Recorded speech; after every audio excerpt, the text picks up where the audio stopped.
iyi si nyibereyemo iki? Ubuzima bwo kurundanya ibintu ni ubuzima bupfuye, ni igishyitsi cyumye. Ubuzima buyobowe n'Imana ni nk'igiti gitoshye. Imigani igice cya 11 umurongo wa 28. Hahirwa abantu bizera Uwiteka, kuko bazahanwa n'ibiti byatewe ku nkombe y'umugezi bigashorera imizi mu mazi. Bene ibyo biti ntibizahangayikishijwe n'icyokere cyangwa n'amezi menshi y'amapfa. Ibibabi byabyo bizahora bitoshye, bizahora byera imbuto zabyo ziryoshye. Yeremiya igice cya 17 umurongo wa 7 kugeza ku wa 8. Umunsi wa 7. Imvano ya buri kintu. Byose bikomoka ku Mana yonyine. Byose bibeshwaho n'imbaraga zayo. Byose bibereyeho kuyihesha icyubahiro. Abaroma igice cya 11 umurongo wa 36. Uwiteka yaremye byose kubw'impamvu ze bwite. Imigani igice cya 16 umurongo wa 4. Byose ni kubw'Imana. Intego ya mbere y'ibyaremwe byose ni ukugaragaza icyubahiro cy'Imana. Iyo niyo mvano y'ibiriho byose. Nawe ubwawe, byose Imana yabiremye kwerekana icyubahiro cyayo. Icyubahiro cy'Imana iyo kitabaho nta kiba cyararemwe. Icyubahiro cy'Imana ni iki? Ni ukugaragara kw'Imana uko iri, ni uguhishurwa kwa kamere yayo, ubuhangange bwo gukomera kwayo, umucyo w'ubwiza bwayo, kugaragara kw'imbaraga zayo n'umwuka ujyana no guhishurwa kwayo. Icyubahiro cy'Imana ni uguhishurwa k'ubugiraneza bwayo n'iyindi mico idahinduka igize kamere y'Imana. Icyubahiro cy'Imana kigaragarira he? Ubura amaso urebe ibigukikije. Ibintu byose Imana yaremye byerekana icyubahiro cyayo mu buryo bumwe cyangwa ubundi. Tukibonera ahantu hose, uhereye ku tuntu duto tudashobora kuboneka amaso kugeza ku nyenyeri zuzuye ikirere. Witegereje ubwiza bw'izuba rirenga cyangwa inyenyeri kugeza ku guhinda kw'inkuba no ku guhinduka kw'ibihe. Ibyaremwe byose byerekana ubwiza bw'umuremyi wabyo.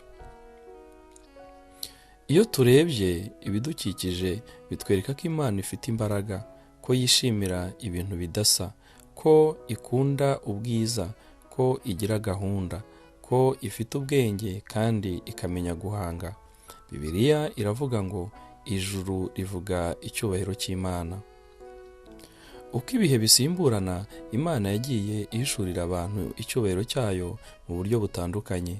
Yabanje kubihishurira mu mutima wa Edeni, ubundi yiyereka Mose, ubundi mu ihema ry'ibonaniro no mu rusengero, hanyuma muri Yesu, none uyu munsi ni mu itorero. Icyubahiro cy'Imana rimwe cyagaragaraga nk'umuriro ukongora, ubundi nk'igicu, nk'inkuba ihinda, nk'umwotsi ucumba, nk'umucyo mwinshi. Mu ijuru icyubahiro cy'Imana nicyo kihamurika. Bibiliya iravuga ngo urwo rurembo ntirugomba kuvirwa n'izuba cyangwa ukwezi, kuko ubwiza bw'Imana ari bwo buhavira. Icyubahiro cy'Imana kigaragara neza muri Yesu Kristo. We umucyo w'isi, agaragaza neza kurabagirana kw'Imana. Kubera Yesu ntabwo tukiri mu butamenya ku byerekeye uko Imana iteye by'ukuri. Bibiliya iravuga ngo umwana ni we kurabagirana k'ubwiza bwayo. Yesu yaje mu isi kugira ngo dushobore kumenya neza icyubahiro cy'Imana. Jambo yabaye umuntu, abana natwe, tubona ubwiza bwe yuzuye ubuntu n'ukuri. Icyubahiro cya kamere y'Imana ni ibyo ifite byose kubera ubumana bwayo. Ni kamere yayo. Ntacyo dushobora kongeraho, nk'uko ntacyo dushobora gukora ngo urumuri rw'izuba rwiyongere. Ariko twategetswe gusobanukirwa icyubahiro cyayo, tukubaha icyubahiro cyayo, tukamamaza icyubahiro cyayo, tugahimbaza icyubahiro cyayo. tukagaragaza icyubahiro cyacyo, tukabaho ngo ihabwe icyubahiro. Kubera iki? Kuko Imana ibikwiriye. Tuyigomba icyubahiro cyose dushobora kuyiha. Ubwo Imana yaremye byose, ikwiriye kubyubahirwa. Bibiliya iravuga ngo, Mwami wacu, Mana yacu, ukwiriye guhabwa icyubahiro no guhimbazwa n'ubutware koko, kuko ari we waremye byose. Mu byaremwe byose hari ibintu bibiri gusa Imana yaremye bitayihesha icyubahiro. Abamarayika baguye bagahinduka abadayimoni, natwe abantu. Icyaha cyose mu muzi wacyo ni ukudaha Imana icyubahiro. Ni ukugira ibindi ukunda ukabirutisha Imana. Kwanga guha Imana icyubahiro ni ubwigomeke buva mu kwiyemera, kandi icyo nicyo cyaha cyagushije Satani, kandi ni nacyo kituzanira kugwa. Mu buryo butandukanye, twese twagiye tugerageza kubaho mu buryo budahesha icyubahiro aho kugihesha Imana. Bibiliya iravuga ngo, bose bakoze ibyaha ntibashyikira ubwiza bw'Imana. Nta n'umwe muri twe wahangara kwemeza ko yahaye Imana icyubahiro cyose kiyikwiye. Icyo nicyo cyaha gikomeye, niryo kosa rikabije twakoze. Ariko mu rundi ruhande, kubaho ku buryo buhesha Imana icyubahiro nicyo kintu gihebuje dushobora gukoresha ubuzima bwacu. Imana iravuga ngo, abo ni abantu banjye bitiriwe izina ryanjye, nabaremeye kumpesha icyubahiro. Niyo mpamvu iyo ariyo yagombye kuba intego nkuru y'ubuzima bwacu. Nahesha nte Imana icyubahiro? Yesu yabwiye Imana Data ngo, nakubahishije hano mu isi kuko narangije umurimo wampaye gukora. Yesu yahesheje Imana icyubahiro arangiza intego y'ubuzima bwe ku isi. Natwe nibwo buryo tuzahesha Imana icyubahiro.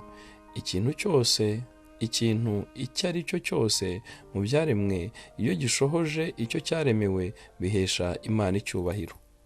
Inyoni zihesha Imana icyubahiro ziguruka, zikajwigira, zikarika ibyari, zigatera amagi, zigakora n'ibindi Imana yaremeye inyoni. N'urushishi ubwarwo rugaragaza icyubahiro cy'Imana iyo rukoze icyo Imana yaruremeye. Imana yaremye ubushishi ngo bube ubushishi, nawe irakurema ngo ube wowe. Mutagatifu Irena yaravuze ngo, icyubahiro cy'Imana ni ukubona umuntu ugaragaza ko ariho koko.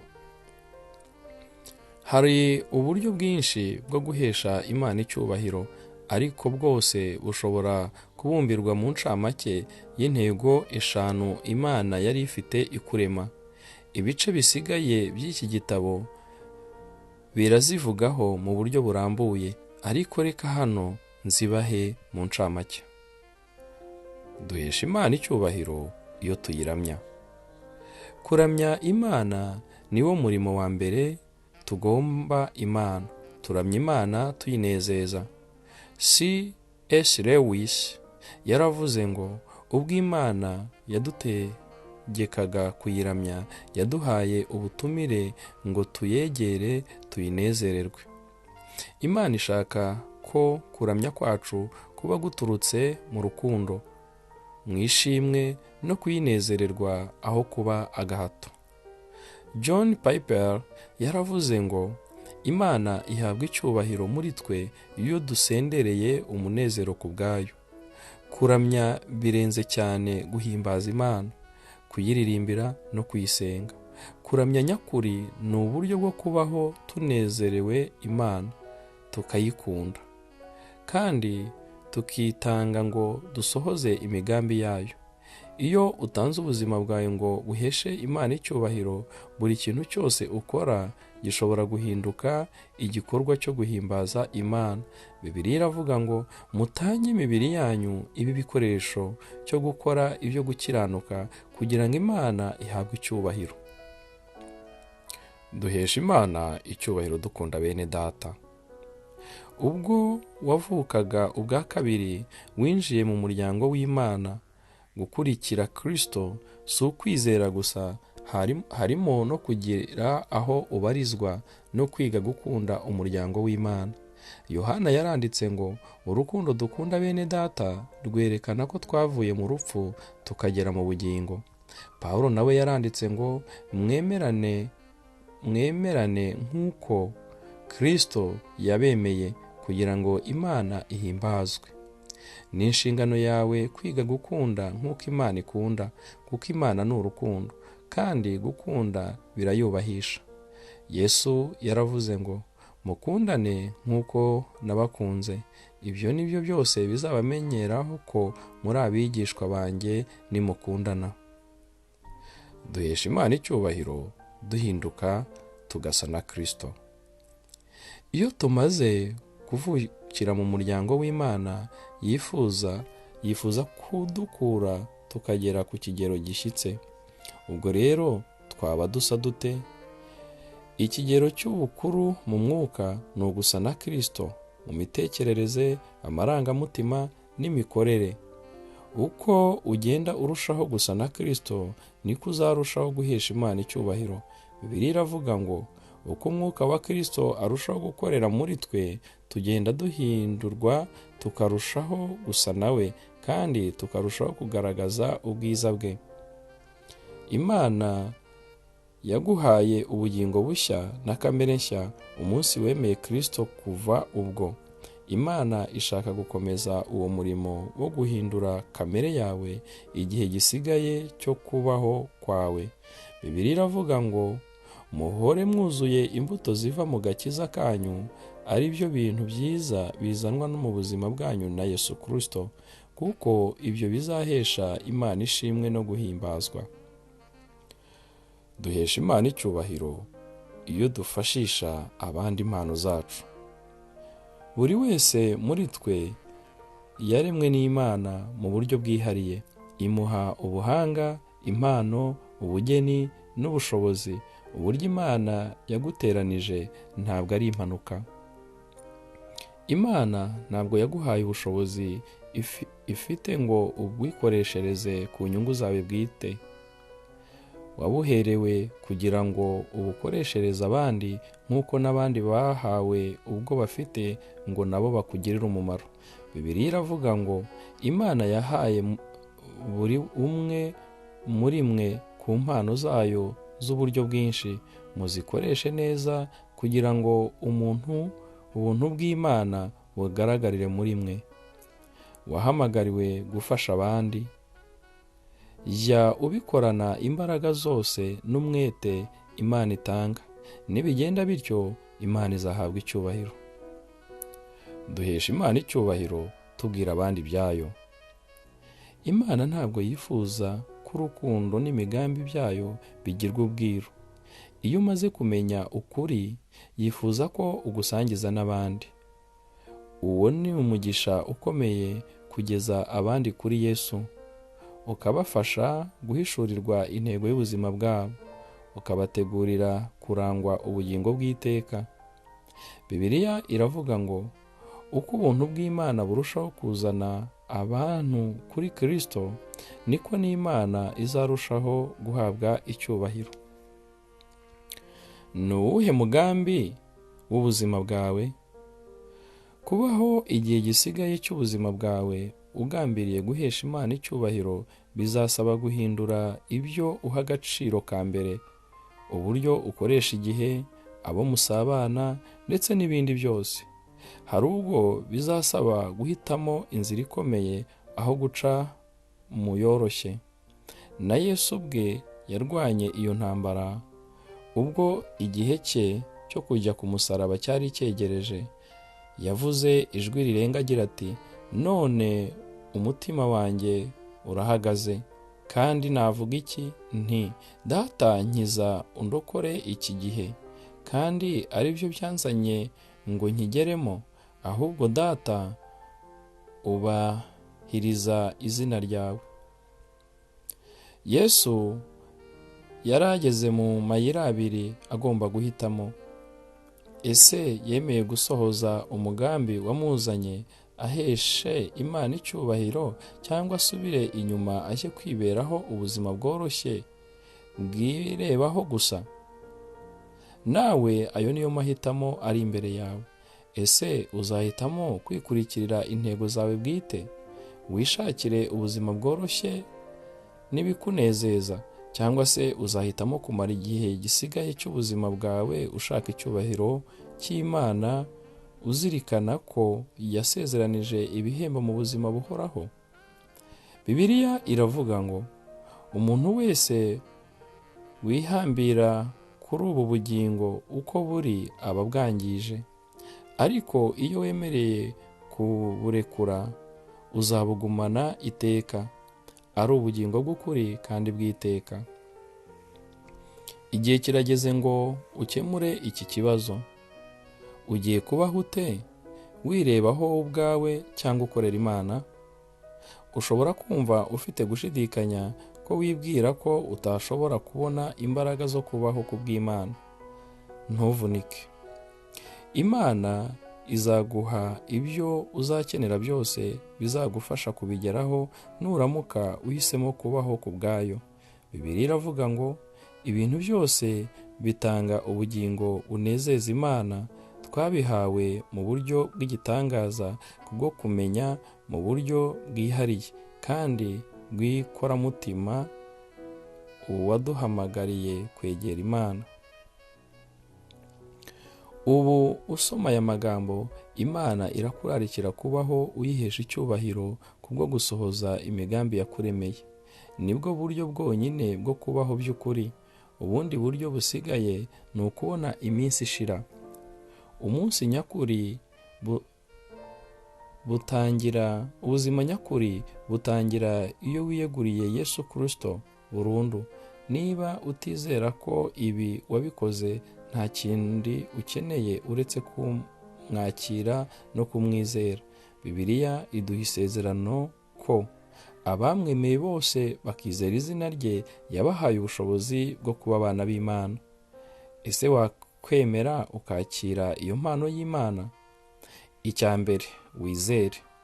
Wemere ko Imana igukunda kandi yakuremye ifite imigambi yayo ku buzima bwawe. Wemere ko utari impanuka, wemere ko waremewe kuzabaho iteka, wemere ko Imana yagutoranije kugira ngo ugirane ubusabane na Yesu Kristo wapfuye ku musaraba ku bwawe. Wemere ko ibyo waba warakoze byose mu buzima Imana yiteguye kukubabarira. Icya kabiri, wakire. Wakire Yesu mu bugingo bwawe nk'umwami n'umucunguzi wawe. Wakire imbabazi ze ku bw'ibyaha byawe. Wakire umwuka we uzaguha imbaraga zo gusohoza imigambi y'ubuzima bwawe. Bibiliya iravuga ngo umuntu wese wemera kandi akizera uwo mwana aba abonye ibyangombwa byose, ari bwo bugingo bwuzuye kandi buhoraho. Aho waba uri hose usoma aya magambo, ndagusaba ngo wubike umutwe uvugire isengesho rizahindura ubugingo bwawe kugeza mu bugingo bw'iteka. Yesu, ndakwizeye kandi ndakwakiriye. Ngaho risenge. Niba urivuze ubikuye ku mutima, Imana iguha umugisha. Ikaze mu muryango w'abana b'Imana. Ubu noneho witeguye guhishurirwa no gutangira kugendera mu mugambi w'Imana ku buzima bwawe. Ndakwinginga ngo ubanze ushake umuntu ubwira icyemezo wafashe, kuko uzakenera inkunga y'abandi. Nunyandikira email, reba aderese ku mugereka wa 2. Nzakoherereza agatabo nanditse mu Cyongereza kitwa Your First Steps for Spiritual Growth. Intambwe za mbere mu gukura mu mwuka. Umunsi wa 7, gutekereza ku ntego y'ubuzima bwanjye. Ingingo yo kuzirikana, byose ni ku bwayo. Umurongo wo gufata mu mutwe, byose bikomoka ku Mana, byose bibeshwaho n'imbaraga zayo, kandi byose bibereyeho kuyihesha icyubahiro. Abaroma igice cya 11 umurongo wa 36. Ikibazo cyo gutekerezaho. Mu mibereho yanjye isanzwe ya buri munsi, ni hehe nshobora kurushaho kubona ubwiza bw'Imana?